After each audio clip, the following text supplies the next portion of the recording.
हवा में तनाव भरा हुआ था।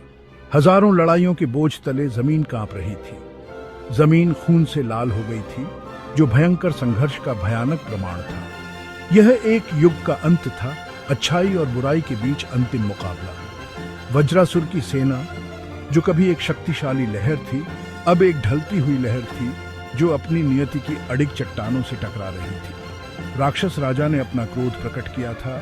उसकी शक्ति हर भयानक प्रहार में गूंज रही थी, लेकिन उसका दिल डर से भरा हुआ था। उसकी सेना, जो कभी वफादार और अटल थी, अब लड़खड़ा रही थी। उनके दिलों में संदेह एक जहरीले सांप की तरह रेंग गया था, जो हार और निराशा की कहानियां फुसफुसा रहा था, पाला पलट रहा था। वज्रासुर, शक्तिशाली राक्षस राजा, तूफान के बीच खड़ा था।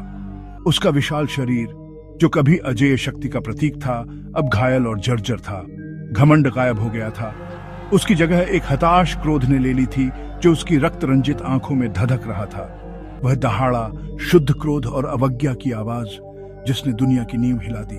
उसका शक्तिशाली गदा, अनगिनत शहरों का विनाशक, उसकी पकड़ में भारी लग रहा था। विश्वासघात किसी भी तलवार से ज्यादा गहरा घाव देता है। उसकी नजर युद्ध के मैदान में घूम रही थी, अपने योद्धाओं को अपनी चौकियां छोड़ते हुए, उनके चेहरे दहशत से पीले पड़ते हुए देख रही थी। हवाएं विश्वासघात की फुसफुसाहट ले जा रही थीं। युद्ध का रुख बदल गया था और डर की बदबू ने जीत की मदहोश करने वाली खुशबू की जगह ले ली थी। राक्षस राजा ने देखा कि कैसे उसके सेनापति, उसके सबसे भरोसेमंद लेफ्टिनेंट, युद्ध के मैदान से भाग गए। राक्षसों के बीच दहशत जंगल की आग की तरह फैल गई। कभी अभेद्य संरचनाएं अंदर से टूट गईं, क्योंकि डर ने उनके संकल्प को कमजोर कर दिया था।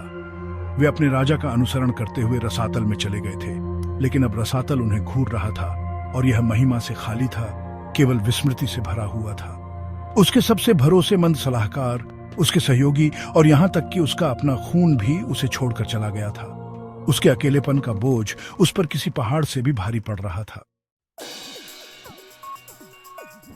और मानो उसकी निराशा से बुलाए गए हों, स्वर्ग गरजा। बादल छंट गए और आकाश से उतरते हुए देवताओं की एक सेना दिखाई दी। उनके कवच तूफानी आकाश के नीचे चमक रहे थे। देवराज इंद्र, देवताओं के राजा, उनके सबसे आगे सवार थे। उनका चेहरा धार्मिक क्रोध का मुखौटा था। जैसे ही देवताओं के रथ उतरे, आकाश में गड़गड़ाहट हुई। आगे बढ़ते हुए देवराज इंद्र ने लड़खड़ाती राक्षस सेना पर अपना प्रकोप अनलीस्ट किया।